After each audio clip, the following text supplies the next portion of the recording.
my very best to get this job that I so crave. Hello, everybody. Welcome back to another episode of Fanzone Debate.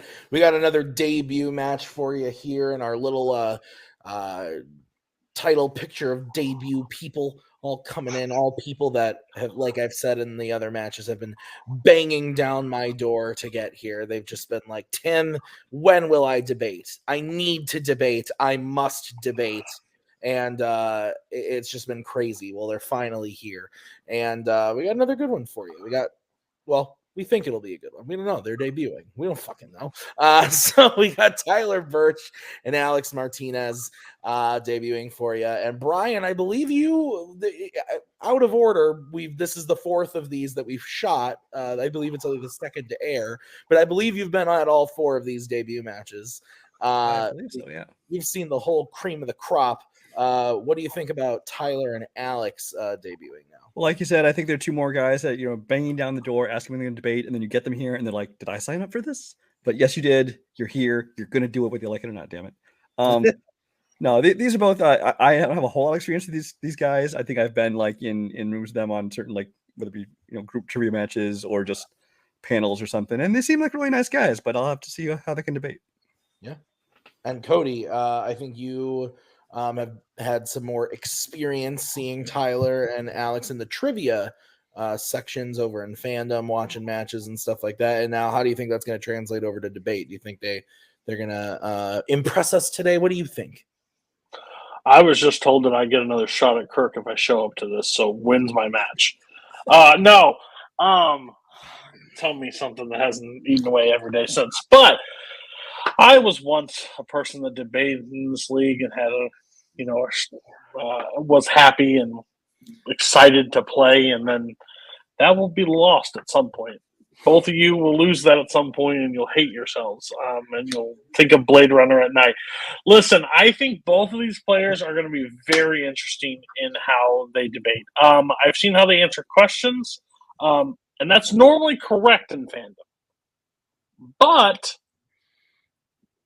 we're adding Warzone into this. We're adding general, and there's no correct answer in debate. So we'll see how it goes. I think the butterflies will be out in the first few questions, but I think this is actually a good setup for a really good match. We'll see how it goes. Yeah. All right. So let's bring in the players, starting with Tyler. Tyler, welcome to the show. You joined this community as Nick Tuig's doppelganger, but now you are here in debate. Will you be a doppelganger of his success in debate? I mean, maybe. You never know. I'm just living the Nick Tuig dream right now. We're just gonna see where it takes me. Sounds good to me, man. Sadness. Let's bring in Alex. Alex, welcome. You are now here. I hear that being part of the Kingsmen is basically just one long debate for years on end. Two questions. One, is that accurate? And two, why is that accurate? I think it's very telling that within like 2 months of joining the Kingsmen, we had started a Best Picture podcast. Everything is competitive. We recently watched It's a Wonderful Life, and Boatman showed up 30 minutes in, and then for the next 40 minutes, I couldn't hear the movie because he was like, "This is the movie that should have won XXYZ." So it's a little intense, I'll be honest. That's fair. And now you guys are going to debate each other, and it's going to be hopefully very entertaining. So, guys, here's how the show is going to work. They drafted some categories, and some questions were given to them based on those categories. And now they are going to debate those questions today before our very souls. At the end of those questions, after a 1-minute opening, a 5-minute freeform, and a 1-minute closing, Brian, Cody, and I will write on our handy-dandy boards who we think won that question. If you get 2 out of 3 votes, you win a point. Congratulations. And the first person to 3 points will be the winner. If we are tied out of all 4 prep questions, we will go to a bonus question, a speed round, if you will, to decide the winner. So, Alex and Tyler, do you guys have any questions as we get into the match? Yes. Can I legally yield my time, or do we just have to sit here? Well, you can if you want to give up your time, Cool. you can do that. Yep. Thank you. Okay. All right. Well, then we will get into it.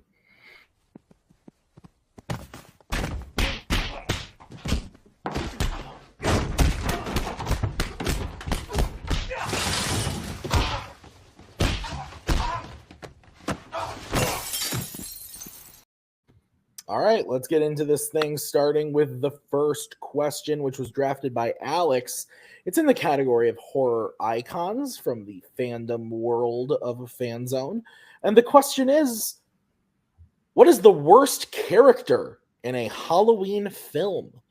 So, Alex, because you drafted this, you're going to get to go first. You've got 1 minute to open your argument when you start talking, and I will come in to give you a 10-second warning when 10 seconds are left. Alex, 1 minute when you start talking.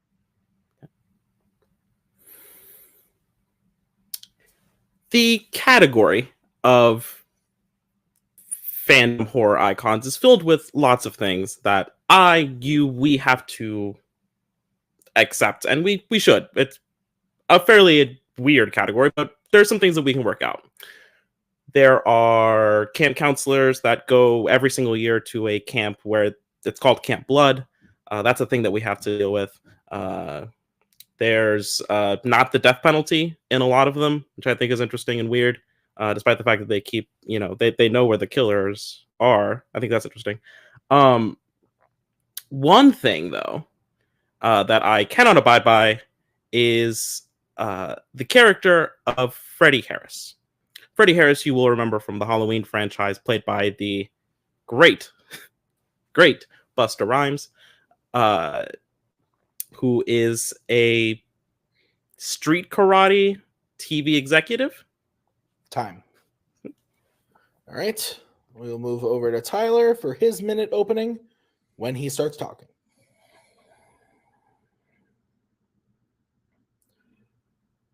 When I think of the Halloween franchise, I have a lot of really fun memories.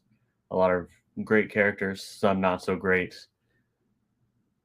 There's one character for me personally that always was so bad. And I'm going to be honest with you, that's Malcolm McDowell's Sam Loomis. I mean, think about how great Donald Pleasance was as Sam Loomis, how he was the lifeblood of this franchise, how, what he brought to the table. And then just imagine as Rob Zombie saying, you know what, we're going to scrap all that. And we're just going to say he's greedy and a jerk and really not likable at all. Let's just kind of turn our back on everything, which, was happening a lot in those movies. But for me, there's a lot of really one-dimensional characters. But for me, seeing them taint the legacy of such a special character is what's always going to make him the worst character. Time. Okay. Freddy versus Sam Loomis. You guys have a 5-minute freeform. When I will be giving you a 1-minute warning on screen. I won't be coming in, but you will see a banner like this below to give you a 1-minute warning. And then I will come in like I did before for a 10-second warning. So 5-minute freeform. Please don't talk over each other. Be respectful, even back and forth. If you are talking too much, I will come and beat you with a stick. So have a good time. Sounds dangerous. Hi, Tyler. Hey. So Sam Loomis, the Rob Zombie. I think choosing a character from Rob Zombie's Halloween is actually quite an interesting thing because you picked the only character that is functionally a human, that could exist outside of Rob Zombie's Halloween. Greedy, grubby people generally do exist in the real world. I think Sam Loomis is actually one of the most realistic characters, unlike Freddie Harris, who I think is a cartoon character in a otherwise comedic but not Looney Tunes kind of a movie. Do you agree? I mean, with Freddie, obviously he's the whole reason why that movie happens. And, for the early 2000s, I think he was pretty on brand for what they were looking for there. But I mean, I think that he brought it was a really interesting attempt that they did with that movie, and I don't really know if that character would have worked. I mean, to any degree without Busty Rhymes' portrayal, and that's kind of what always made that character endearing to me a little bit more than like not like it's when you watch it, like you have fun with it. It's not somebody that you're like, oh my god, like this, like what is happening here, like why are you doing these things, like what because like what's fun about him like drop kicking the main antagonist of the franchise through a window after giving like an action movie catchphrase? Like what's cool about that? I say it's cool. I think it's fun. Okay, it's fun. Okay. Like, I mean, well, there's no dramatic tension. There's no like final show off with like with the final girl. There's like no horror tropes that we have to do. It's just fun to have Busta Rhymes. You know what? I actually probably agree. It was probably really fun to have Busta Rhymes on set. It was also probably really cool to have Tyra Banks on set too. You remember that electric scene when they like were gonna get it on? We all had to watch because it was we watched it for trivia. Remember that? No, I think Loomis is like a person though, right? Like, do you know like a crappy guy that likes money? I just wonder. not one of them. Not I mean, with the Loomis thing, I see your point about him being a realistic person. It's just the fact that they took a character that was in more movies than anybody else, brought so much to it, the role, and just what Donald Pleasance meant to the franchise, and to see how they twisted that character. I mean, as much as they did it with Laurie and the weird Michael backstory, like with Sam Lewis, I feel like that's the one that they really were just like, they were trying to make a statement, and that statement wasn't something that I thought really needed to be made. I think what they did with Loomis before was good. We didn't need to make him into another horrible human being in a cesspool of a movie, and that's kind of what we ended up getting. Well, I challenge that there are any good people in Rob Zombie movies. I mean, what the sheriff's daughter alone. I think Rob Zombie's Halloween movies come for everybody in a way that's equally uncomfortable. He should not be allowed to make movies. This is not part of the debate. Rob Zombie should stop. But to get back into it, everyone is twisted and weird and bad in those movies. Top down, it's seriously, Rob, you should really stop. Everyone is twisted and bad in these movies, and if you're gonna have Sam Loomis, you might as well go all the way with him too. It's thematic to what Rob Zombie is trying to do. I think if you're going to like Busta Rhymes wasn't like a key component of the MTV era. He was just kind of there. And he is like one of the worst crossover rappers.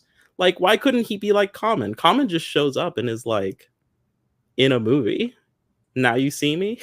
Like, wait, was he in Now You See Me 1 or 2? It doesn't matter. The point is, there are lots of rappers that just show up and are fine in movies. And they collect their paycheck. But this one, he shows up. He has no charm. He has no acting ability. He acts like Kanye West. And that's the most damning statement that I have for acting ability. We really went after him on that one. I really hope so. Yeah. No, I mean, it's just, I think the reason why we're so different on Freddy isn't because of, it's mainly because of the way I think we see the movie. Like, it's, for me, like Halloween Resurrection has always been more of a horror comedy than just like a straight horror. Time. All right. Tyler, you're going to get to go first on this one to close. You have 1 minute to close your argument when you start talking. Okay.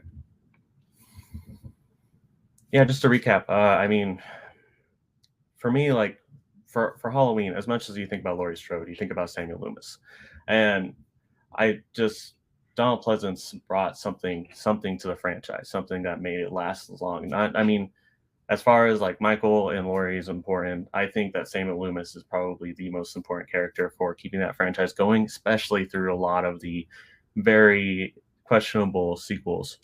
So seeing what they did with Malcolm McDowell, where he was just a horrible human being, and he really just didn't care about anybody. He didn't care about saving Laurie. He didn't care about Michael. He just cared about money. It just really tainted the character for me. And then he didn't even get like I mean, we didn't even touch on like the fact that he didn't really get a noble end. He just was like, I'm going to go save someone, and then he just gets killed. It's really disappointing. Is that? But yeah. So for me, like that's probably the worst character. It's worse to taint a legacy than to be one-dimensional. Okay. We'll go over to Alex, who has 1 minute to close his argument when he starts talking. In closing, there are things that are inherent to films and their franchises. If you want to lighten up Halloween, you know what? Live your life, but you don't need to absolutely own your main villain throughout by having street karate TV executive Busta Rhymes dropkick him through a window. If you want to have like a thematic continuity, you could say corrupt all of your characters, like Rob Zombie did. I hate to give him compliments in his Rob Zombie's Halloween 1 and 2, which are legit awful films. And I yield. Okay. So we will bring in the judges.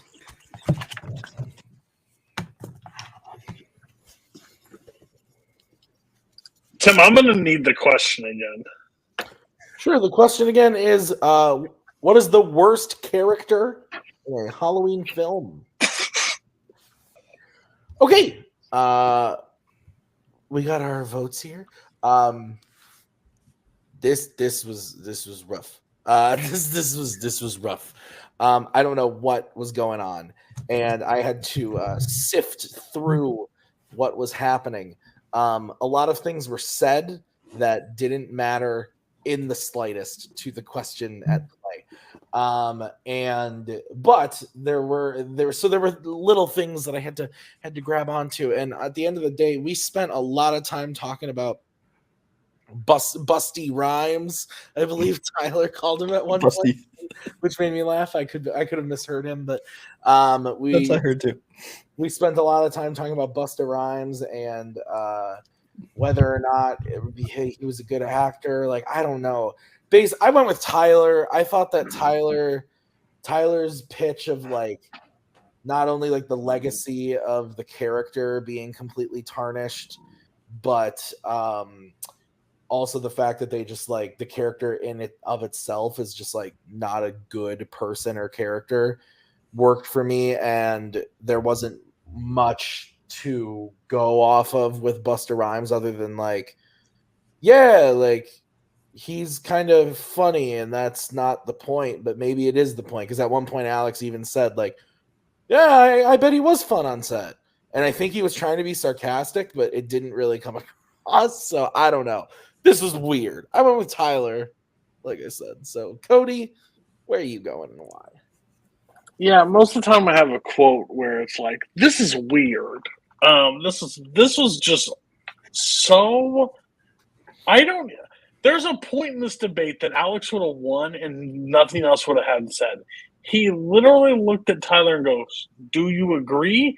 And if Tyler would have responded, "Yes," I would have probably given Alex, because that's the boldest strategy I've ever seen. Is I'm going to say all these negative things that mean nothing to you, but do you agree with them? And if he would have said yes, it would have been bold. I went with Tyler because I think Tyler actually mentioned stuff about the character, even though maybe I don't agree with it. I think that Alex just has some. So Alex has something really against Rob Zombie. If it was like the worst director ever, I think you'd have a really good point. But I think you spent more time on Rob Zombie, and then you even gave him credit of something about all the characters thing. I think the biggest thing take away from Busta Rhymes is he did karate and he kicked the guy in the chest. Plus, your opening was spent a lot of on the category and not like setting the groundwork, which I think you could have used to set the groundwork and would have helped your case in the site. Okay, Brian, your vote doesn't count. Where would you have gone and why? Well, I mean, I think this is the first round of debate on 2 debut matches, and I kind of expect it to be a little rocky to start with, especially like I said with time management and the opening, things like that. But I think they're shaking off the cobwebs. For me, it was kind of the same thing where there wasn't a lot to grab onto. I actually did end up voting for Alex in the end, though, because for me, while Alex did get caught up later on with more about whether he was a bad actor, his ability, his performance, things like that. he at least early on had mentioned things about how his character wasn't just comic relief. He was like, he was a cartoon. He was like, basically a character. And with Tyler, he talked about his character as a horrible human being in that, but that's kind of what that movie is full of. And too much of his argument, I felt, was comparing it to Donald Pleasance. And it's not a matter of comparison. It's in this movie, what is the worst character? Yeah. So. No, totally fair. That's why we've got the 3 judges. So we are going to move on to the next question, which was drafted by Tyler. And we're sticking in horror because we got another horror question. So the question in the category of horror is, who is the best side character in a Scream movie? So no Sydney, no Dewey, no Gale. Those were the restrictions given to you guys. So Tyler, you drafted this. You get to kick it off. 1 minute when you start talking. One of the hallmarks of Scream is the side characters. I mean, they're a lot more vibrant than you get in horror movies, and I think that's why it stood the test of time. For me, when I was thinking about this question, I was thinking about one of the characters, like what character sticks in your mind the most when you think about Scream. Which one is, you're like, you start reciting the lines, and just like the portrayals that just stood above and beyond. And for me, that had to be Matthew Lillard's Dewmacher, one of the killers in the first one. Just even before the reveal that he was the killer, he was just, he was magnetic. All of his line deliveries, he was deranged, he was crazy, he was fun. He did all the horror tropes. Like he was the one that would be like, "I'll be right back." Just like when he was talking to, Sydney, when he was talking to Sydney, he was like, "Did you call my mom? They're gonna be so mad." Just lines like that is really what sticks out to me about that character, and it's the reason why, even though he was only in one movie, people still talk about him to this day because of just how great. Yeah. Okay. I'll move over to Alex. Alex, you have 1 minute to open your argument when you start talking. I do agree that Scream has amazing side characters. There's littered throughout. However, I think choosing Stu is a little bit problematic in a way that I'm going to get into later. I chose Randy Meeks as my character.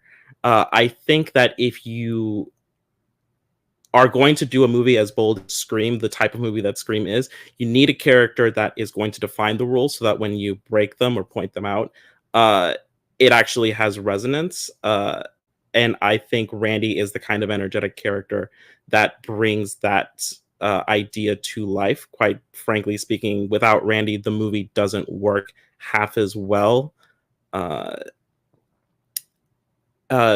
Actually, probably very similarly to Stu, but in a way that I think is less bloodthirsty, which is, in my opinion, kind of the point of the film. Okay. All right. You guys have 5 minute freeform when one of you starts talking. Hi, Tyler. Hello again.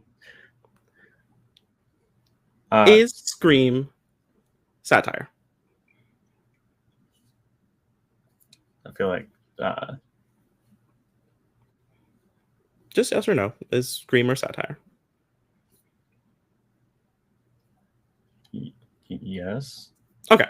And I think both of our characters fall into the sort of pointing at the rules, kind of meta commentary tropes of the horror genre. We've seen Friday the 13th, Halloween, Nightmare, all that stuff, right? And Stu is one of the killers of the original movie, right? Yep. Okay. All right. So do you think that by choosing Stu, you've missed the point of the film by calling him cool? Because you're not supposed to be on the killer's side, I don't think, Tyler. I mean, it's not that I chose him because I thought he was cool. I thought about his portrayal. I thought about just what he brought to the character. There's the lines that he delivers. Those are lines that people, to this day, they will say whenever they talk about the movie being some of their favorites. He's definitely, he's a more interesting character the more you think about him too, which I thought was really interesting, because at first you just think, okay, he's just someone that tagged along because he wanted to kill people, and then you start to kind of think about, like, I don't know, for me, like, I always think about people's motivations behind why they're doing what they're doing, and it's interesting, and like he kind of pokes fun at that, like when they talked about like when they ask you why you did it, Stu, what are you going to say, and he said peer pressure. I thought that was really interesting because you think about, like, what what did go behind all those conversations, not that we know, and not that it was like, and it's just something that, like, I always think about their motivations and kind of what drives people. Why is it interesting to want to kill people? I'm just asking because I think it's more reasonable to find catharsis in, like, watching it on screen, playing it out, going, thank God that's not me. This is what I would do in that situation. How would I react? How would people around me react? Introducing people to your love of the thing that's going on screen. Maybe they're freaked out a little bit. But I think going straight to, I'm going to do it, I'm going to do that up there, I think is a little bit, I think, terse to say anything about it. I feel like you're trying to jokerify me here. No, not at all. I'm just trying to like figure out, like, why Stu resonates when a perfectly acceptable character like Randy is just sitting there, who has the grace, gall, and wit to say something along the lines of, thanking God that he was still a virgin so he could make it through this movie, when peer pressure is the reason I started killing, is the plot of like a million bad movies. I mean, but both of those lines kind of follow the same thought, where they talk about where they're kind of satirizing the different tropes. I mean, sure, but why is it better to be the killer than to be like the person that makes it? I mean, I don't think, and not for nothing, but like Stu is kind of out of Stu's like like a character that inspires the rest, but like we're still talking about like all this. We're still redoing Randy by like the horror franchise freak that has a bunch of knowledge about the general stereotypes, whereas the killers just kind of came and went. I mean, just because of the rules, I mean, but anyone could deliver those rules. I mean, as far as like with Randy's portrayal, it's so much. How much was it because of him, and how much of it was just because of the subject matter? Sure, the subject matter was killing people, and he seemed to enjoy it, which I find a little bit interesting, despite the fact that not everybody did or does, hopefully.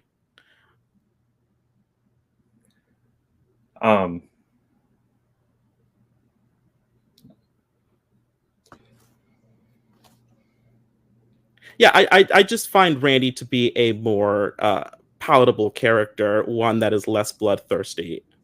Time. Okay. Alex, you're going to get to close first. You have 1 minute to close when you start talking. The very nature of Scream is meta in a way that you're supposed to notice. It points a finger at it. And I think by siding with the killer, saying that this is the best side character, is short-sighted in a way that was not intended by its original author, who, I mean, would find that a bit unfortunate, even if he thought the killer was a neat idea. Whereas the characters that survive and then, are around in future sequels, and the idea of those characters are around in sequels, probably deserve a bit more attention for establishing what it is that the rules are in a way that is palatable and then exploitable just from a cinematic and storytelling perspective. Randy is by far the better character. Time. Right. All right. Tyler, you get 1 minute to close your argument when you start talking. Yeah, what I was trying to say about Stu isn't that I'm glorifying him as a killer or anything like that. For me, it was just he's one of the most charismatic characters in it's not glorifying him or anything like that. It's just his line delivery, everything that Matthew Lillard brought to the role really just was what really stuck in people's minds. I mean, it's why I made that character so iconic, because it could have very easily been this 2-bit, assistant killer who's just along for the ride, which is kind of what the peer pressure line was supposed to kind of lead to, is kind of give that impression. As far as, like with Randy, I know we didn't get a chance to talk to him too much, but with his character, he plays a role. But honestly, I'm not sure how many people. I'm not sure how many people really resonate with him more than just the idea of him, just as a character. Time. All right.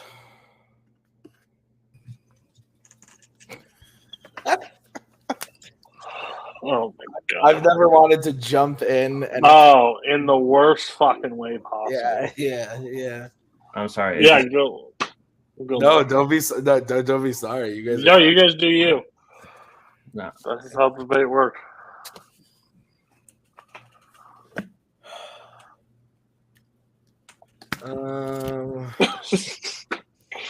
No, Well, believe me, Brian, I was in the same boat, but I just can't find enough evidence on the other side. All right. Can I go first? No. I don't even know what to do here. Well, you're going first, Brian. So. Yeah, I know. Okay, I guess. Go ahead. Is Cody ready? Yeah, my board's down, but it's there. All right. I think that you both had much better openings. Started out strong. I think everybody stayed focused on the question. There wasn't a whole lot of stuff that was like, we weren't bringing performances. You were talking about characters. So that's the pluses. The problem is there was not a lot to grab onto because the entire middle section of debate was like, I don't know what that was. I think that Alex kind of latched on to Cody's thing about asking the question, like, do you agree? Because his entire debate was asking Tyler questions, which Tyler largely didn't talk much in that second section, which is the only reason I gave it to Alex, because I didn't hear a whole lot from Tyler through the whole middle section. Yeah, I agree. I went with Alex. Not because of anything Alex did, but purely based on what Tyler didn't do. I think Tyler got frazzled because Alex pinned him up against a wall with bullshit. And if Tyler had literally just said, fuck you, I'm not playing that game, and talked about his character and why Randy sucks, I would have voted for Tyler because I thought Alex's shit was bullshit. I'd like to point out that Alex said at one point that his character was perfectly acceptable. He literally tried to convince the panel that if your villain in a film kills someone and you like that character, you should be in jail. So Alex, whoa! You can't like Darth Vader then, because you literally said at one point, no Darth Vader shirts. You literally were like, yeah, you sympathize with someone who kills someone. That makes you weird. Empathize. Excuse me, it's my turn to talk. Sorry. Apologies. So, I just thought it was fucking weird. But I will say that I like both of these characters, and I thought that they were good. They were the two correct choices. And I agree with Brian that the openings were very strong on both sides. And I actually thought Tyler's closing was very strong. I just, again, think he got frazzled in the middle. And that it happens to the best of us. So Alex does win the point, but Cody, you're going to give us your vote as well. Okay. So I want this to be a direct go back to and watch this on how to debate and how to handle things. One, the only question you have to answer on call is a question presented by the panel and answer the question on the table. If a player gives you a question, you don't have to answer it. You don't even have to acknowledge it. You can move on and debate your own time. The thing is, I am on the record that Matthew Lillard should have won an Oscar for this performance. I think he's absolutely incredible in this role. He is by far the best side character, in my opinion, and it's not even close. And just because you sided with he basically put the thing was the reason I voted for Alex. The only reason I voted for Alex is because he basically put Tyler and made Tyler feel like a terrible fucking person for picking Stu because he kills people in a Scream movie when we just literally talked about. We picked in the thing of horror. Yes, he should have sliced everybody up, and that would have been great. I root for Freddy, Michael, Jason, every person that slices everyone's head off. Jack Torrance, favorite character in that movie. So, this is no moral high ground. You did fine. You just were frazzled, and you got put in the corner. But, yeah, Alex just talked. So, it won because Tyler couldn't talk back. So. All right, so we're going to move on to the next question. You guys reset. Refuel yourselves. You're all good to go. We're moving on to the next one, and we're tied 1-1 because that's how this works. So we're gonna move on to the next one, which was drafted by Alex. This was in the category of Oscars, and the question is: what film nominated for Best Picture in the 2020s deserves a sequel? So Alex, you get to start this one. You have 1 minute when you start talking.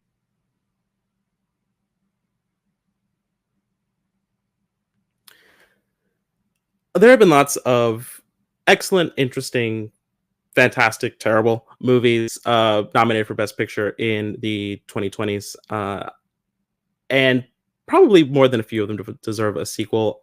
I personally would say that one of my favorites of this past class was Belfast, a movie that was incredibly sweet, personal, charming, interesting, as well as heartbreaking in points. And it is, while it is a complete story, but I think there is room for more exploration of these characters, taking them in and out of situations, locations, in a way that I think Tyler's pick of Dune, while Dune can continue, I think it is in a way that is unfortunate the way it was structured.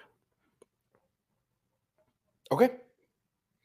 All right. We're going to move over to Tyler. Tyler, you have 1 minute to open your argument when you start talking. Well, cat's out of the bag. I chose Dune. So that was a little bit tidbit there. For me, when it comes to the Oscars, and Alex even stated in his opening, so many of them are complete stories. They got a beginning, they have an end. That's it. For me, for obviously Dune, you always think there's going to be a sequel anyway because it's a great book series that has multiple sequels. But also, the world that they created, it felt like in the first one, you learn so much about it, and so much happens, and you already get the feeling that this is just the beginning. When at the end, when they're like, this is Dune Part 1, it was like, well, yeah, of course it is. Like, we're going to keep this going. Even though there hadn't been any talk before about it, they didn't specifically name it Dune Part 1. Like, you just felt like we're just getting started on this adventure. Like, this is just Part 1, step 1. We're going to keep on going. We're going to keep cruising. Time. All right. Dune versus Belfast. You guys have 5 minutes when one of you starts talking.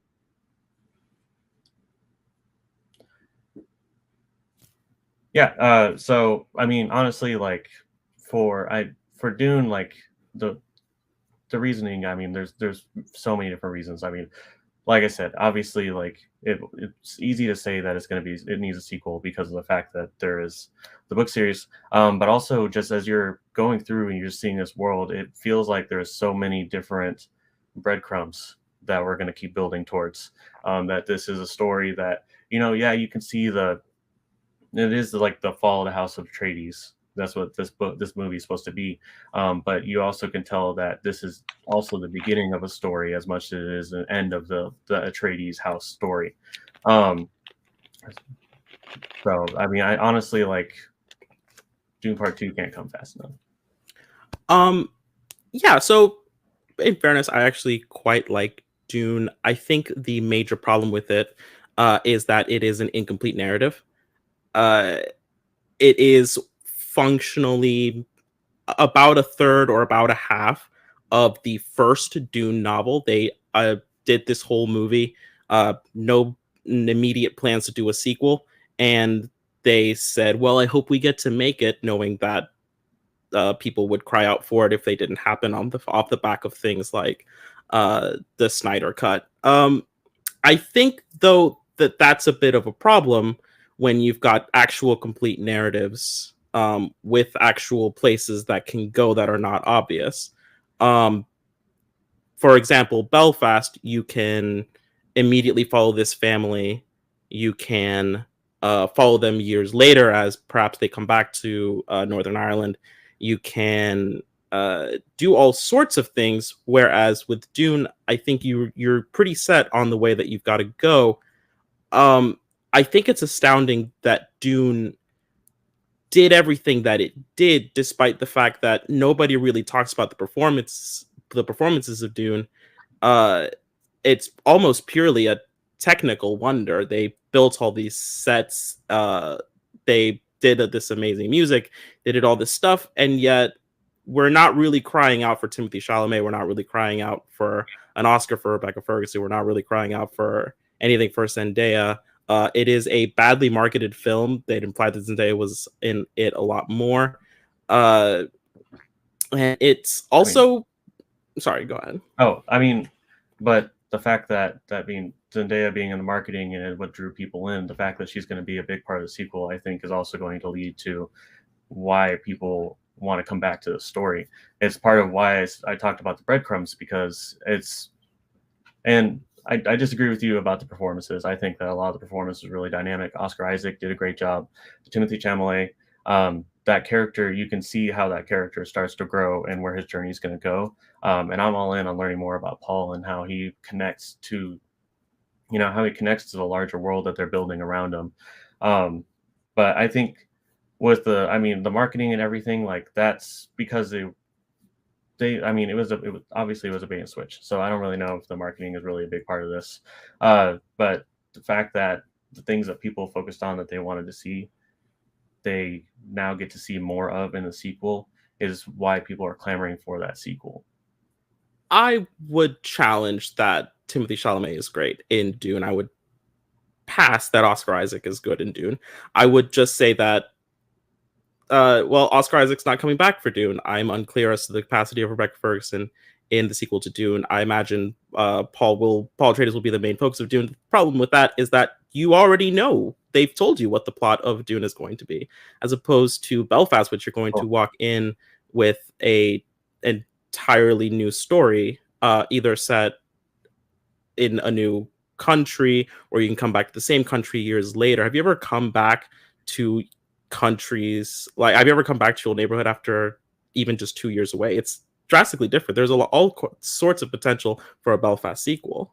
Well, and but isn't that movie a personal journey for Kenneth Branagh? Isn't that about his own personal journey going through that experience? So wouldn't that mean that, and in the same way that the sequel for Dune goes places that we're expecting it to go, his personal journey is going to certain places? No, I imagine that Kenneth Branagh has like a few stories that he could tell from his life. I'm sure that if he moved to England in the 1970s, England in the 1970s sucked. And just to close here, it's like there's still more stories for Kenneth Branagh to tell about his own personal life. Time. Okay, Tyler, we're going to go to you. You get to close this one first. You have 1 minute when you start talking. One thing that I thought about with the Oscars question, and it's something that Alex kind of brought up during it, is that it's a technical marvel, actors, blah, blah, blah. We don't get to really determine what makes it Oscar worthy. That's not really the point here. The point here is to talk about which one deserves a sequel. And Dune's story is just getting started. Yes, I feel like I could have sat down and watched Dune. I would have enjoyed it to beginning to end, and I would have wanted more. And that's kind of the point. If you want a sequel, you want it more after you're done watching the movie. But I think I would have been okay with it just ending like that. So I think that this story is just going to keep growing and growing and growing. And they built something great with the first one. They built this world that you want to see more of, this world that, it was the fact that they had a hell of a cast, and that cast, there's new cast, more casting news. Like it's Time. Okay, we're gonna move over to Alex, who has 1 minute to close his argument when he starts talking.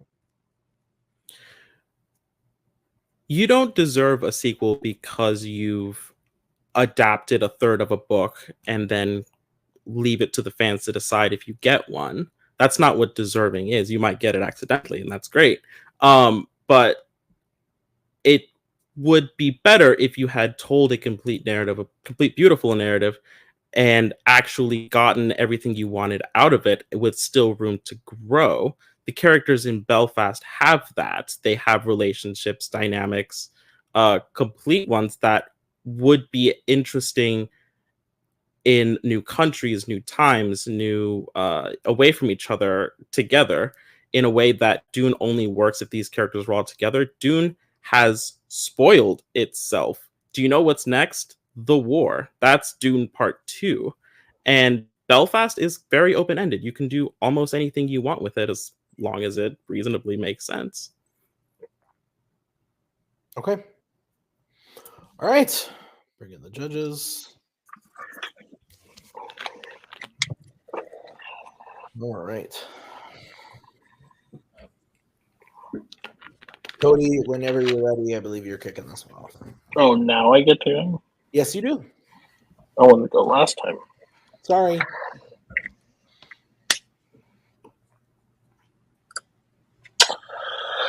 So I'm going to be honest with you. Start of this conversation, I really thought this was not what the question was. I thought this was like where they're battling of like performance and stuff like that. I get all that. I think Alex did a really good job of trying to discredit Dune and say all these things about Dune and leave it up to the audience. And I think his closing kind of helped. You know what's coming next? The war. Well, I mean, some people would want to see a war. Some people want to see a conclusion. I understand the Belfast argument that there's more story to be told from where Kenneth Branagh goes. I just think the more you tried to shoot down Dune, the stronger Dune got, and kind of did Tyler's work for him. So I went Tyler. Okay. Brian. I went Tyler as well. I think that Tyler is very smart in that right in his opening, he kind of stole Alex's argument away from him, because he said right up front, he's like, yes, it obviously is made up to have an open ending, to have the sequel, you know it's coming, but then he still was able to support why it deserves to still get that second part.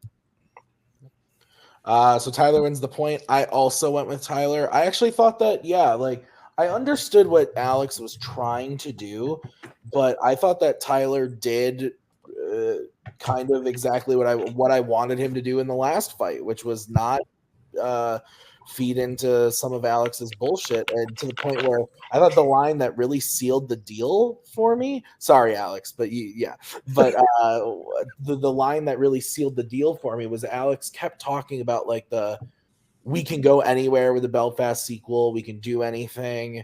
There's lots of stories we could tell with these characters. And then at one point, Tyler was really smart to say, isn't this based off of Kenneth Branagh? And Alex was like, well, we can tell a story with Kenneth Branagh. And Tyler was like, okay, so then that's not anything. It's a Kenneth Branagh thing. So I thought that was really smart attack and defense on him there. That kind of sealed the deal for me, and I thought that Tyler's closing was pretty strong, and so was Alex's, but I think Tyler had just gotten there a little bit more for me in the main fight. So yeah, I went with Tyler as well, which means Tyler is up 2-1, and if I'm not mistaken, that they've won each other's questions so far. So we'll see how this last one goes, which is going to be in the category of Pixar. I will take out Cody and Brian, but Alex does need to hit this in order to send it to the bonus question. The question in the category of Pixar is, what is the best scene in a Toy Story film? So best scene in a Toy Story film. Alex, Tyler, you drafted this. So you are going to get to start first. You have 1 minute to open your argument when you start talking. The Toy Story franchise is filled with a lot of great moments. A lot of moments that I know as a kid have always left their mark on me. But no movie has left his mark more on me than the original Toy Story, for a lot of very different reasons. But for me, probably one of the biggest reasons is the scene when Buzz and Woody are trying to light the big one rocket and they launch and they fly. You know, the whole movie was Woody saying, "You're a toy, you can't fly," and then getting to see them fly, get back to Andy, fulfill all their dreams. It was one of the most cathartic moments I think I had experienced. You know, obviously at a young age, but getting to see how the cynic Woody embrace the dream, like embrace dreaming and embrace like the miracle that was happening. I mean, them flying and seeing Buzz also say, "We're just falling with style." It just showed how the relationship had matured. And Okay. Move over to Alex, who has 1 minute when he starts talking. Like Tyler, the Toy Story franchise was hugely inspirational on my childhood. I grew up a very weird kid, though, and I had an attachment to everything that I ever owned, ever. And while the Toy Story franchise is centered on the active walking toys, I always had a very personal connection to Andy, and the idea of Andy being very sentimental, the idea of Andy being this incredibly uh, caring kid to these toys, who obviously loves these toys, leads me to my choice of Andy giving Bonnie his toys at the end of Toy Story 3. I think it is an end to the story of Andy as he takes the final step and grows up and goes away and realizes that his toys still have purpose elsewhere. Time. Okay. The launch scene from Toy Story 1 versus the giving away the toys at the end of 3. Gentlemen, you have 5 minutes of freeform when one of you starts talking. So end of Toy Story 3. I mean, we all know what happens. I'm sure you all remember where you were in a movie theater. I don't know why I said it like that. Anyway, we're gonna move past that. But the reason why I think the ending of 3 is so powerful is because of the moments that lead up to it. And one of those moments has to be that launch scene, because I mean, we get to see we get to see them return to Andy. We get to see how much they care about Andy, which is bookended by how much Andy cares about them when he's given them to Bonnie, so that way he can. I'm just gonna get corny with it. So that way he can fly, and that way he can soar and be free, and move on to college. But yeah, the ending of Toy Story is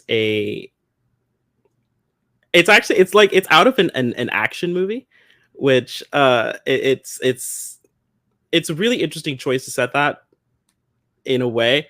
I think though that the Toy Story franchise isn't, I don't think, considered necessarily an action franchise. It has its moments, I suppose, but what it is it's an incredibly sentimental franchise in both ways. I think we don't necessarily spend the most amount of time with Andy, but we spent a lot of time with him, or we spent a lot of time with his toys, and we know that throughout the movies that they obviously mean a lot toward each other. In the first Toy Story movie, they're trying to dash to him as he's leaving. That it's actually like a very parallel scenes. In Toy Story 3, he's going away forever, and he knows that these toys are just going to linger somewhere in an attic. Whereas I think, honestly, in Toy Story, if they had failed, some other kid probably would have found him. It would have been all right. Andy would have been bummed, but he's gotten new toys and forgotten the old ones before.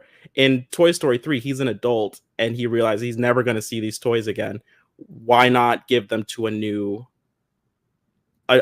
someone who is going to appreciate them, who clearly can build a new relationship with them. And I think the final touch for me, the scene, the part that breaks my heart, is not just him going, "Here, kid, these are my toys." It's him taking them out of the box individually, saying, this is this, that, this is what the, this is how I played with them. And then leaving it for Bonnie to decide how it is that they play. They play together for a moment before Andy gets in his car, takes one last look, and gets away. Whereas in Toy Story, it's, oh, cool, the kid got his toys back. That's nice. Well, yeah, and I could see that if the scene at the end of Toy Story was about Andy. It's not really about Andy. Andy is just kind of the MacGuffin, if you will. It's mainly about the relationship of Woody and Buzz and how it evolved over time. Seeing how, so many different scenes that set these, I used it earlier, but I'm going to say it again, breadcrumbs of this moment, Woody constantly telling him that he's a toy, Buzz saying that he's not, Buzz seeing that toy commercial and realizing that he is a toy, and that whole existential crisis, him trying to fly and it not working and him losing his arm. Everything that this movie was about building that relationship, and we get to see that relationship, this relationship pay off, and we also get to see how when they work together they can make magic happen. Because if it wasn't for all the different circumstances that that brought them together, then neither of them would have been with Andy. They would have failed on their own. But the reason why they were successful was because they were together. Right. And I think that is a wonderful encapsulation for one film, whereas I think Andy giving Bonnie all of his toys is a wonderful encapsulation of 3 films, and up until this point, Andy's entire life, which is, it's about the toys, but it's not just about the toys. It's about the toys' relationship with Andy, and Andy has a voice with which to say, I'm no longer in a place where I'm going to be able to have you and be important in my life. You get to still be important in someone else's life. The transfer, I think, is as important as still being there for Andy. The transfer of being away from Andy is still as important or more important than being with Andy, in my opinion. It has more weight, certainly, because it's the last of 3, or it at the time was the last of 3 and the last in Andy's story. Okay. So we're going to start with Alex for the closings. Alex, you have 1 minute when you start talking.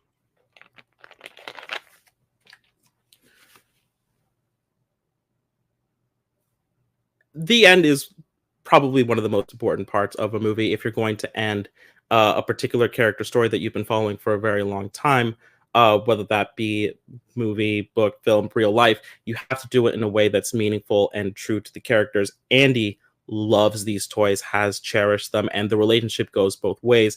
Andy understands that he's not going to be in a place to play with these toys and admire these toys and love these toys in a way that is the way that they deserve, but he does know someone that could. And in making the ultimate sacrifice, leaving behind really his childhood as he goes off to be an adult, honoring the relationship, honoring the purpose of a toy, which is to be played with, to be enjoyed, to be loved by a child. I think sacrifice, pain, joy, love, emotion, it's all there in the ending of Toy Story 3 when Andy gives Bonnie his toys. Okay. We're going to move over to Tyler, who has 1 minute when he starts talking.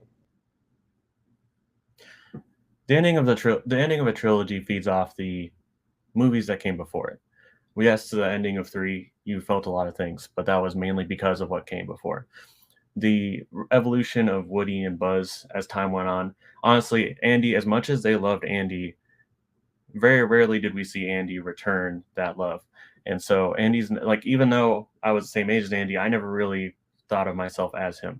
But watching these toys and how they grow and how they became, they had emotions and dealings with, complex things like not being the favorite, a lot of things that we go through when we're growing up. Getting to see that moment where when they work together, see when they fly. I still remember seeing commercials where they would show all the Disney greatest hits from the 90s, and that scene was there. Because it was just, to steal the line from Superman, you could believe that toys could fly because of that scene. And that's why it stuck with me. Time. Okay. We will bring in El Judgeritos. You don't like that one? Not a real fan, but can I go first on this one? No. Can I? Has Nick ever told you you're such a hard ass? He should. No, you have, I think. Tell you what, Cody, we'll let you go first on the next one if it gets to it. I don't think that's true either, because I think you go. Oh, Brian would go. Oh, I will too. Okay, you don't get to go first anymore. Um, Hold on, I'm not ready. yeah, I'm not ready either. I'm still thinking. This was the best one by far. So, I think it's what we cared the most about. that's fair.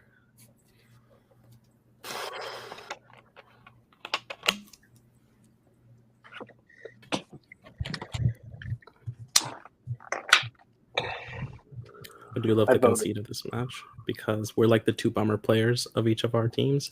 So like it's Yikes. I didn't hear what was said. Shit.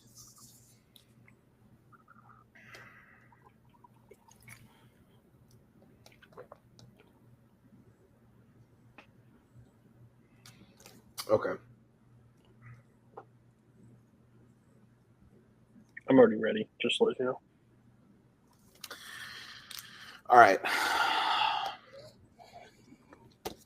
I don't feel good about this. This was tough. This was really good. I thought that both of the players did a really good job at explaining why their scenes were good. But honestly, as good as I thought they both did, we spent a lot of time on why it was emotionally effective for them, why it hit for them. The question was, what is the best scene in the series, and not necessarily, like what is the most emotional or impactful. It was best scene. And so as much as I thought that both of them did a really good job of like explaining why their scenes were emotional or impactful or whatever, it wasn't really the question. And so it was tough.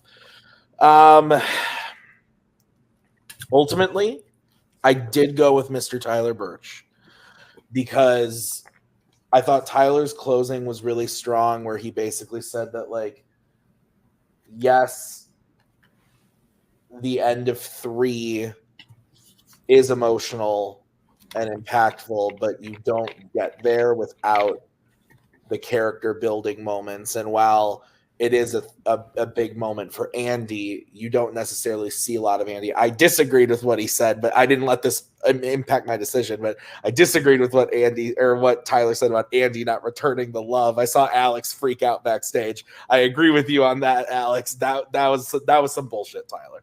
But that's a personal opinion. But yeah, I just thought that Tyler, at the end of the day, was able to give me like concrete reasons from his movie of like, they said this line and then it calls back to it here. It makes this the best scene in this movie.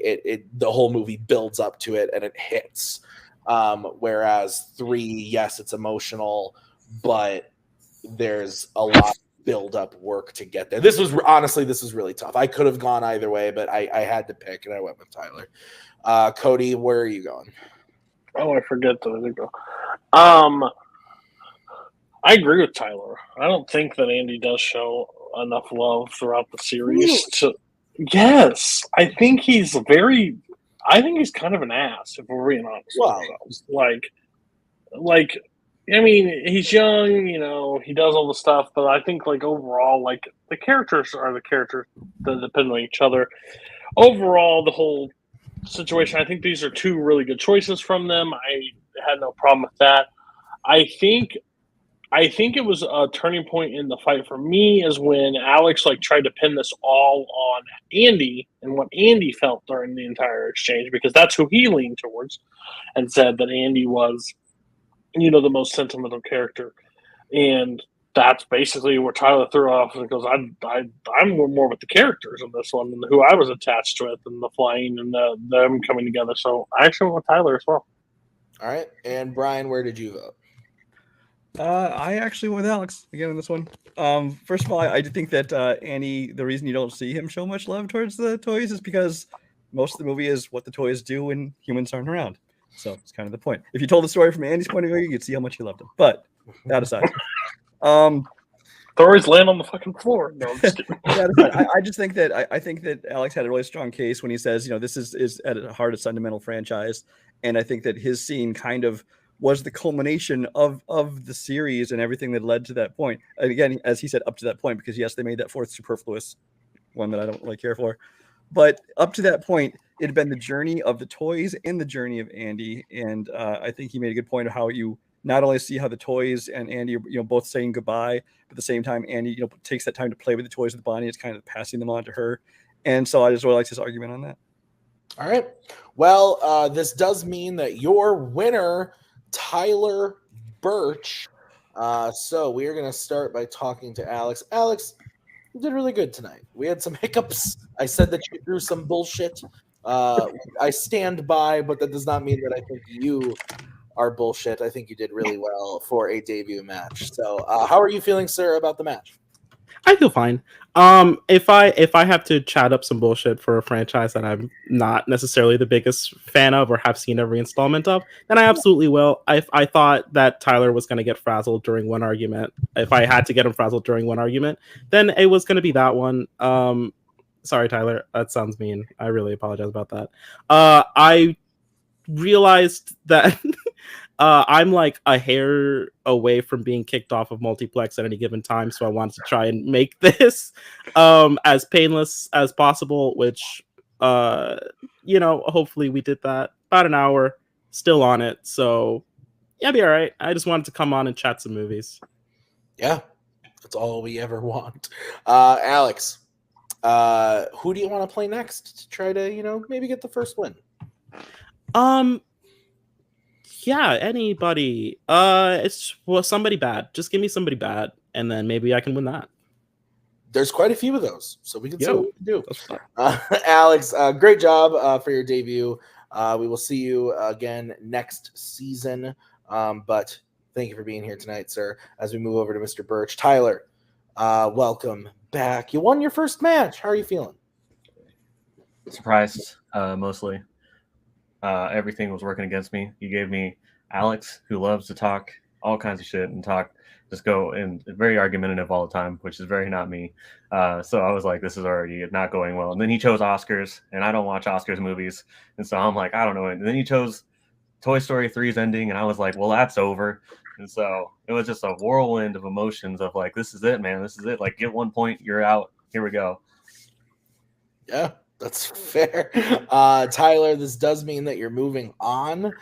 You are going to be playing, let me double check. You're going to be playing the winner of the match that aired 2 weeks ago. So I feel good about saying who you're going to be playing. You're going to be playing Brandon Cohen in your next match. He played Will Cohen and won that match. How are you feeling about that? I'm feeling good. I actually played Will Cohen in the movie Battlegrounds over on TMG Trivia, and he was really good. So for Brandon to beat him speaks quite a bit to his ability. So, yeah, I'm looking forward to the challenge. Honestly, like I had a lot more fun today than I thought I would, which speaks to as big of an opponent as Alex was. Like it was just, other than the screen question, I'll hate him for that forever. But other than that, like, it was good, and he really pushed me, and I felt like I really got to it. That kind of helped me to kind of step up in the other questions, and so I'm just looking forward to kind of getting to see if Brandon does that and how we go from there. Cool. All right, well, I'm excited to have you back, Tyler. Thank you for being here tonight. We'll see you on the next one, and let's get final thoughts, starting with Mr. Brian. Final thoughts. Yeah, I mean, it started off rocky, but I mean, as it went on, I think like you said, the first one was the worst one, the last one was their best debate. So it's a debut match, and that's going to happen. And they kind of found their rhythm, they found how to debate things, they found how to manage their time, and it went a lot better. So it'll be interesting to see where it goes from here. Yeah, Cody, final thoughts from you. I didn't even get to go first in post match. This is just bullshit. Either way, it's crazy. This is ridiculous. Overall, I think both, if I'm being brutally honest, I think both competitors need to just get better. Am I saying? I think this league, the top is the top for a reason. I think the bottom is like where a lot of players can settle out. They just have to be confident what they pick and stand firm and don't get pushed back on their stuff. You picked it for a reason, defend it. I think that's what Tyler will have to do against Brandon, especially because I think Brandon did a really good job in his last debate about what he has like one of the most iconic quotes from Fanzone all time is he banged Glenn Close. Like the man just came out like guns blazing last time, and Tyler is a little bit more pushed back. So again, if he can stand his true, I think that would be a good fight. But Alex was able to walk over a little bit. So yeah. All right, so we'll see that next match pretty soon here. Otherwise, we got some more debut matches for you coming up. We got Brooklyn Vale debuting against Tanner Hansen and Chadwick Webb and Bill Carriola. That's going to be a doozy. So we will see you guys real soon with the next match. But thank you so much for watching. Thank you to Alex and to Tyler and Cody and Brian for judging this one. We will see you guys real soon with the next one. Until then, goodbye. There we go. Thank you very much. Please come again. We have a lot more groceries.